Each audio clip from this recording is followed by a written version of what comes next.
Music is India's beating heart. It keeps alive the soul of this young nation. It's everything from mainstream culture to regional folklore. This is not the story of popular music in India.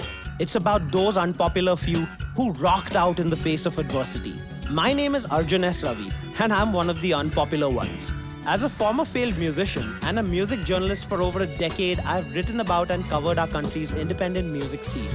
I've seen it grow from small beginnings to a legitimate industry that has festivals, tours, and even buses, bringing a new dimension to the sound of India. Through this series, you will see and hear hundreds of stories that fill up this untold chapter in India's history. This is the story of how we got here.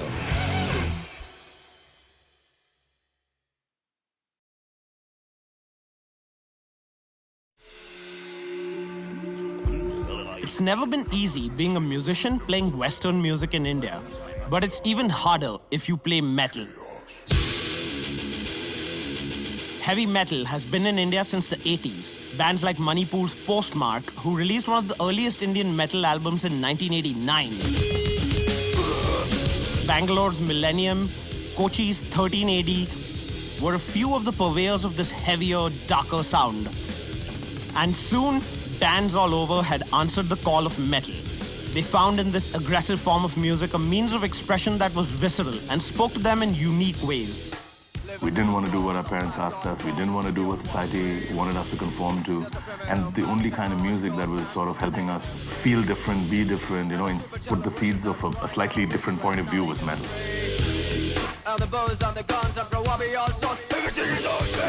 It's like having a world of your own where you can escape from all this everyday bullshit.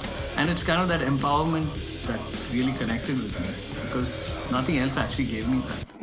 Everyone likes soothing music. Everyone likes to feel comforted by it, and it's gentle. Everyone likes it when it's gentle and they shut their eyes and sway their head. But then there was other form that was about not being that. That, I think, was something I gravitated to as a kid. We can express ourselves very honestly with metal music. I think that's why we can really relate the most. For me, it's the adrenaline rush we get while on stage. I never knew that you could talk about murder, killing, or serial killers in a very interesting way and have music associated with it. I never knew that you could live in a country where it's dark for 6 months and write music about how grim and cold and horrible you feel. And that's what black metal did for me. So the thing about metal music for me is good storytellers make great music, but good storytellers also tell great stories no matter what form it may take. All of metal music did that. Like other musicians in the independent music scene, a lot of the music discovery for metalheads happened through, let's just say, non-traditional means. We didn't have internet back then, so there's no illegal downloading. But somehow you would end up with a cassette copy of a copy of a copy of a copy. At the end of it, there was so much hiss on the damn thing, but you were like... And they were famous because they were white and they had handwriting on it. All the tracks were handwritten. Friend's uncle brought the newly released Megadeth Trust and Peace album. So he made us listen to that. We didn't know what was this noise that was coming out of the speakers, They used to rip us off, Yeah, they used to fuck us over, man. 200, they used to charge $200 for a cassette. $200 for pirated cassette. Yeah. No, original cassette was $125. This was They were like sub-trading, man. So one rich guy bought a tape and he got ripped with everyone. There used to be this place called National Market in Bangalore. There were shops there that would sell discographies of an entire band for just $80. A lot of music came through friends. They would get CDs from abroad and they would trade with each other. And I think by 98, we had CD burners and MP3s. So that's how I discovered so many bands.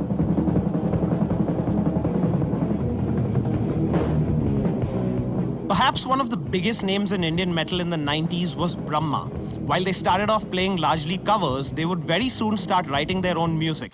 And in 1998, at the Independence Rock that year, they released their debut album, The World Beyond. The album was an unprecedented success at the time. The labels didn't give a shit about our music, okay? Truth be told. But Naveen Salian of Virgo actually gave a shit.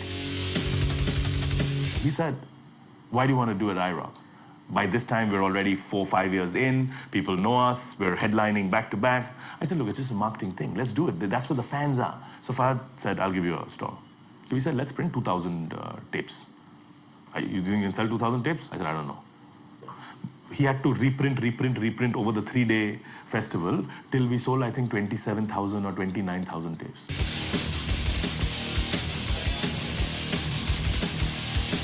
And this was at 20 rupees, 5 rupees off.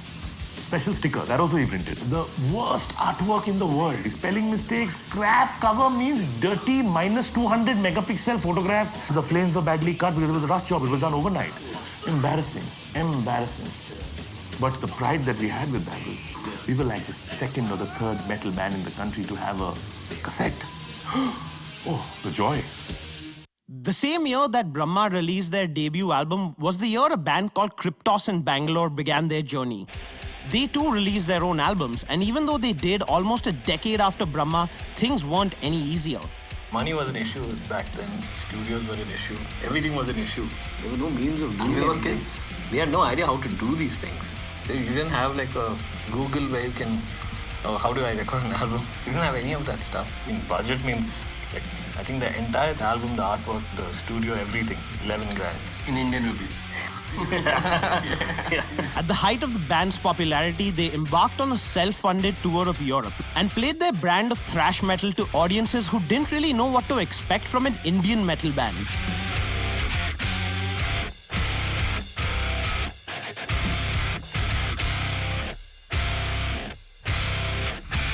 Like when we started playing, we had maybe like not even 50 to 100 people watching us in the beginning of the festival. When we finished playing the gig, we had more than 2,000, 5,000 people watching us at the end of the gig. It's got a huge deal for us. While it's no easy feat establishing yourself as a metal band in India, new opportunities are arising for a handful of artists through the internet. Sky Harbor started off as the bedroom project of Keshav Dhar. He uploaded his music to online platforms and soon found himself a band with members living in cities around the world, including then vocalist Daniel Tompkins, who lived in the UK. In 2012, they opened for metal giants Lamb of God in India. Today, they earn top billing at global metal festivals, making them the country's biggest metal export. If you told somebody like 10 years ago that this band with like members in like different countries, they would laugh here. What? Dan first contacted me in 2010. Of course, like Tesseract was still very much his priority, and what he was doing at the time was just reaching out, and he was looking to involve himself more, just to experiment. And he reached out to me, and because he'd heard Order 66 and he wanted to sing on it. And at that time, man, like I had no money, so he was like, listen, I really like your songs, I'll do it for really cheap. So he did it for really cheap. And I sent him that song, I sent him a couple of others. He was like, dude, I really like this. Can I do this also? So same fee. Like, do it, yeah.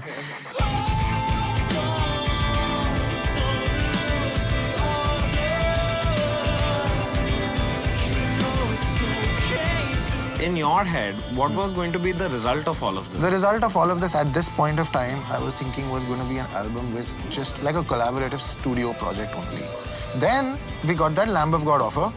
I was like, dude, what do you say? He's like, of course. And he came down, we slammed it, and then immediately, like 2 days after that Lamb of God show, we got an offer for Euroblast.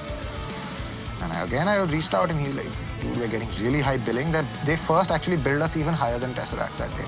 Then we had 2 shows old at this point. Huh? Only one with him.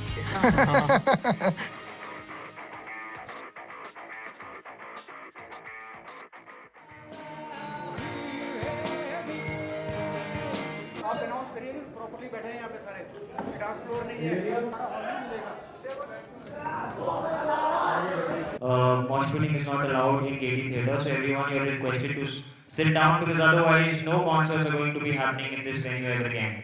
It's never been easy being a metal musician in India. A general lack of encouragement from society combined with few commercial opportunities has meant that these musicians have had to face resistance from all corners.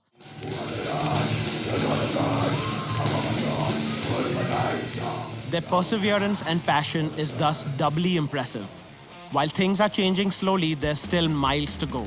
We were facing a lot of opposition from church elders, crowd of musicians, and there were a lot of people questioning the way of life we were living, but we were never bothered about that, I think. Our society They don't really encourage this form of art. People who play metal are Satanists. All of that stigma is still there till date. I read an article where it's the 7th worst economic decision that you can make for yourself is play in a metal band. Ever. Really? Ever. Yeah. It's like above, a little above like sweeper and like janitor and stuff. No doubt. It's like metal musician. I don't know, it's a double-sided sword, you know. From one point of view, yes, you want to do this full-time, but at the same time, the industry is not at a point where you need to pay your bills, so you need to have a day job. It's getting there, but it's not there yet. Well, I think, as most indie musicians might agree, is probably the best time to be in the scene. And it's going to get better, you know. It's probably got great potential to eventually spiral into a massive music industry.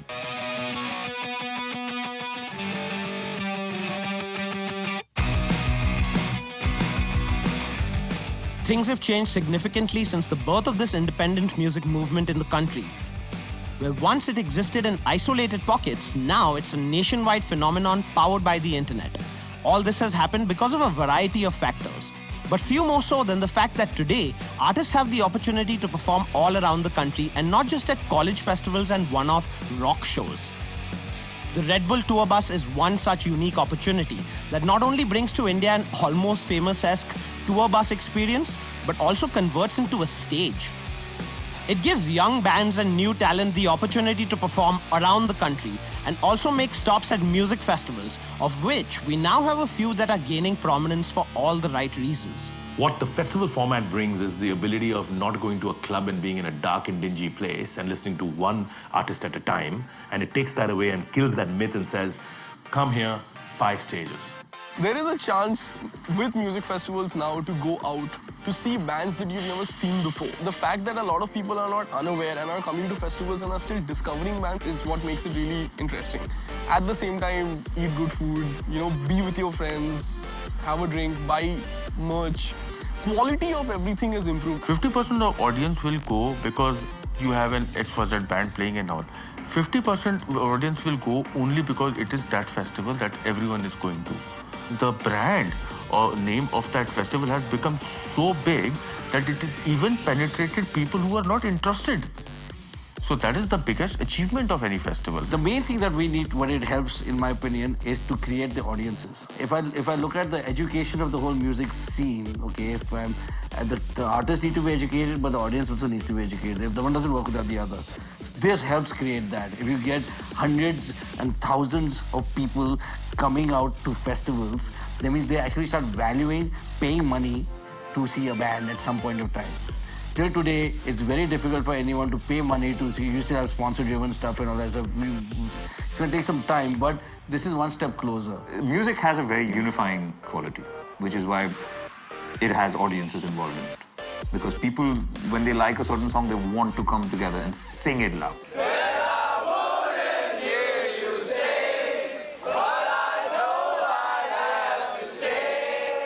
I feel patriotic when I go to a festival. I feel this is India. This makes me feel like, yes, I'm happy I'm here. I'm glad I'm Indian. I'm very thankful I was born here, and I'm here to see this right now. I say good evening, brothers and sisters. The Bacardi N87 Weekender is a festival that reflects the growth of the live music scene in the country. The festival was started in 2010 and has now spread to 5 cities. But the story of the festival began a bit earlier when a young Vijay Nair won the British Council's International Young Music Entrepreneur Award in 2009. That was definitely a turning point for me. When I won the award in Bombay, my judge was Stephen Budd. And when I won the award in UK, my judge was Martin Elborn. And I Googled the judges before, and I customized my entire presentation to know that, you know what, screw this award, but after this, I want to do some business with these guys. And then immediately, as soon as that got over and the award and the conflict of interest was gone, I got a meeting with both of them. I stayed back in London, and I made the presentation for an indie music festival that I wanted to do in India, which is what exactly you see right now. What live music did to so many of us, that needs to happen to every kid in this country. Or adult in this country, and I think that's the ultimate goal. Music festivals in India today have something for every type of music fan. Rock fans have festivals like Harley Rock Riders in Mumbai. A corporate-supported platform, Harley Rock Riders has been around for 6 years and brings Indian rock and metal bands together with international artists. Indie and moody electronic music fans have festivals like Magnetic Fields. I spoke to Sarah and Munbir Chawla, who started the website thewildcity.com in 2011 and went on to start Magnetic Fields a couple of years later. Festival is very experiential. Music is, of course, the backbone, and without the music and the lineup that we have booked this year and last year and that we will book in years to come is very important. And it being this sort of bubble, away from the city, away from work, away from family, away from whatever, and having a festival where everyone stays together, parties together, eats together, that's something that was really important to us. Dance music fans have a variety of options when it comes to music festivals in the country. VH1 Supersonic is one of the coolest new festivals in this space. Alongside some of the biggest names in the global dance music landscape today, the founders of the festival want to use it as a platform to promote new homegrown talent in the genre. One of the things that's become apparent over the years is that, mainstream dance music seems to be here to stay for a while. And I'd really like to put some energy behind alternative dance music and build some kind of stability to the entire dance music scene.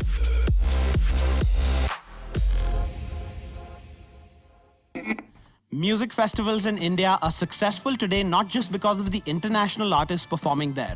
Over the last few years, India has produced a pool of young homegrown artists with a unique sound.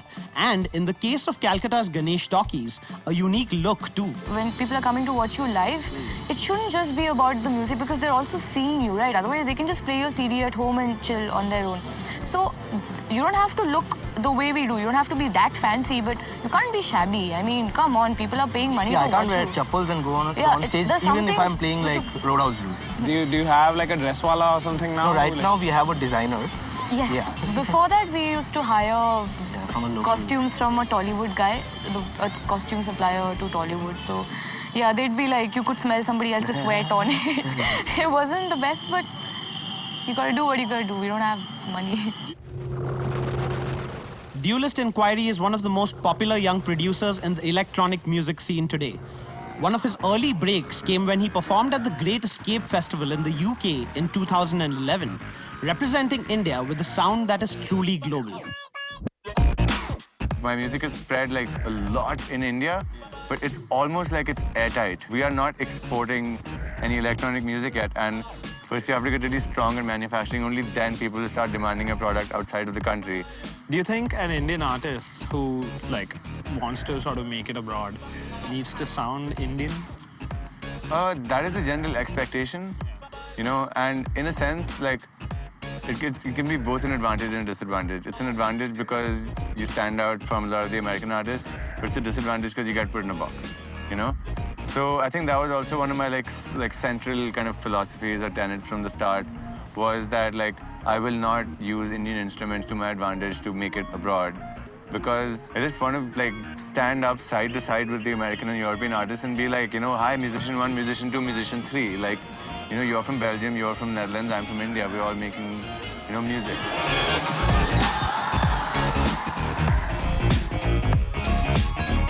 A vital platform for young bands in the country, even today, is Battle of the Bands competitions. The F-16s from Chennai cut their teeth playing many of these around the country and earned themselves not only money to record their early releases, but also a great reputation.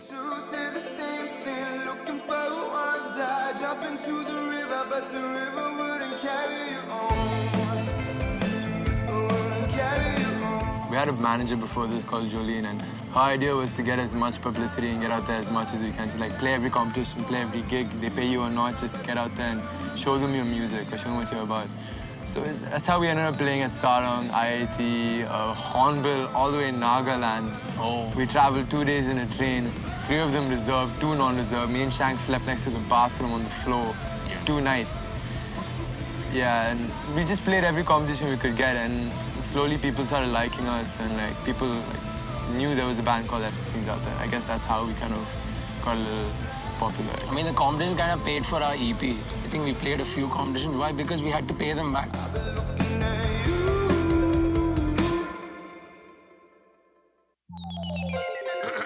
Mic check, mic check. Yeah, the mic all right? Many consider Indian hip-hop to be the next big paradigm in independent music here. Vignesh Shivanand, better known as Brother V, is one of the most popular proponents of hip-hop from India on account of his unique sound. Imagine music Lord Krishna could b-boy to. Back in the time when I was lacking a dime, my hopeless youth had me slowly get attracted to crime, then sat in the lines to talk it out with practical minds. Felt the force within me, get all my talents combined, enacted in mind. I was always into this sound, like, since the day I started making beats. I used to just take random, samples of all these devotional songs and I used to, add beats to it. I used to find it very funny initially, they're like, oh man, think about it, Lord Krishna comes and starts b-boying and breaking and all that stuff. But, when I wrote Atma Rama, this song, it sounded really good to me. And, I used to, play the unmixed version to a lot of my friends, and people used to like it and be like, you know what, this is damn cool, man. And people, now start paying attention to the lyrics as well because the hook was catchy and was different.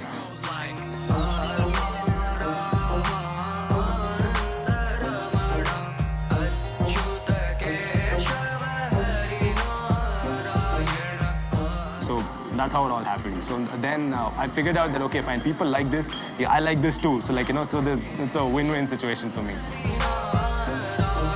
The last 5 years have seen the emergence of a talented pool of homegrown artists and events that are forcing people all around the country to sit up and take notice. If this current trend continues, it's certain to gain more prominence, and hopefully, there will soon come a time when we talk about them in the same breath as the mainstream of the Indian music industry. But before that happens, there are perhaps bigger questions we need to answer.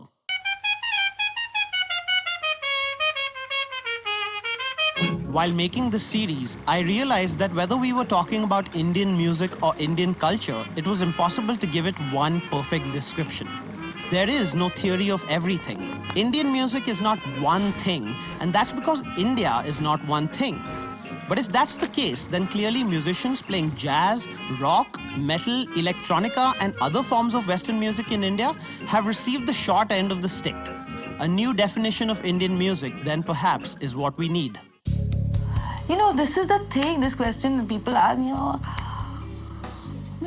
we eat beef steaks, we eat biryani.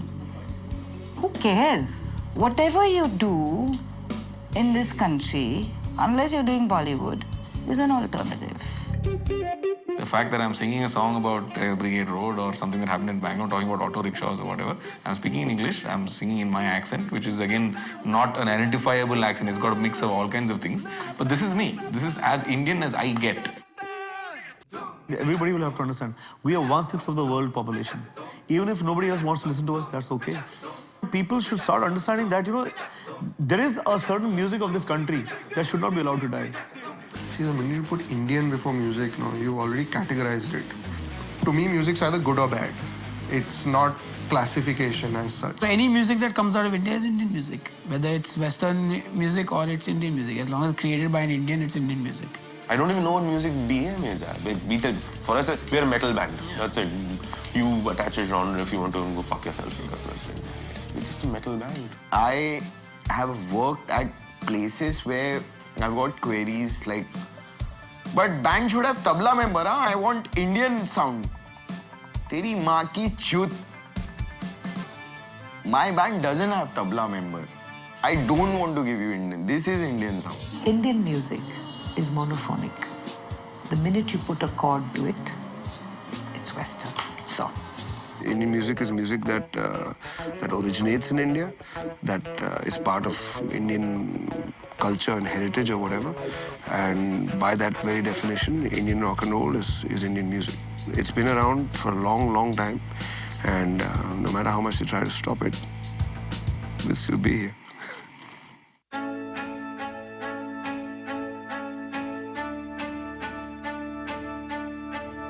We made this series with the intention of uncovering stories from the untold chapters in India's music history. India didn't have that sophisticated kind of equipment at that time. We go down 6 generations. For me, the biggest inspiration has been the radio. The minute you hit a bad note, tomatoes and stuff would be hurled at you. So when I said I want a generator, they just laughed at me. It wasn't like the ideal profession, I had to do a day job, come what may. Over the last 6 episodes, we've tried to present the ways in which we've been inspired by music from around the world and how we've made it our own. Even our Indian music is Persia, man. Those days there were no pop and stuff like that. rock is not really our music.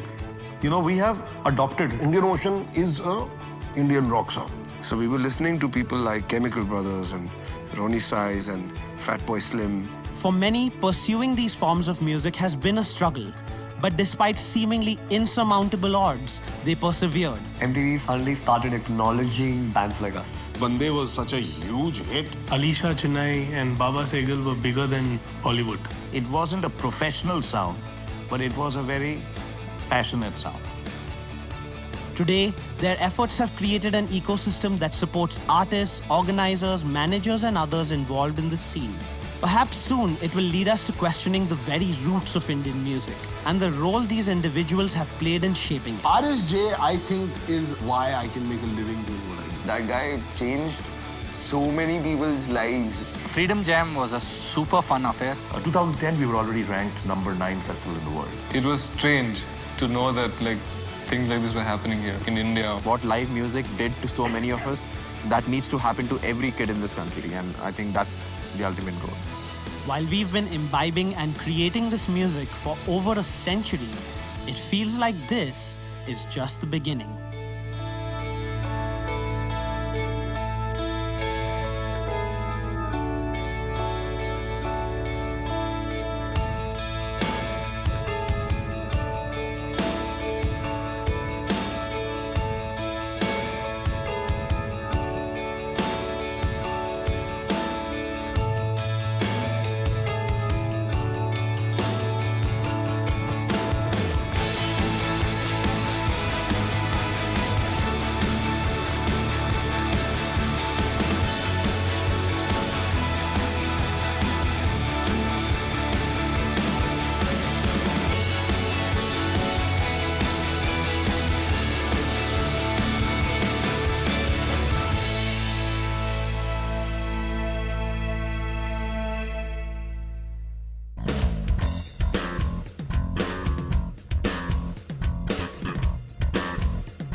If I had the choice to make it alright, if I had the time to wait here all night, if I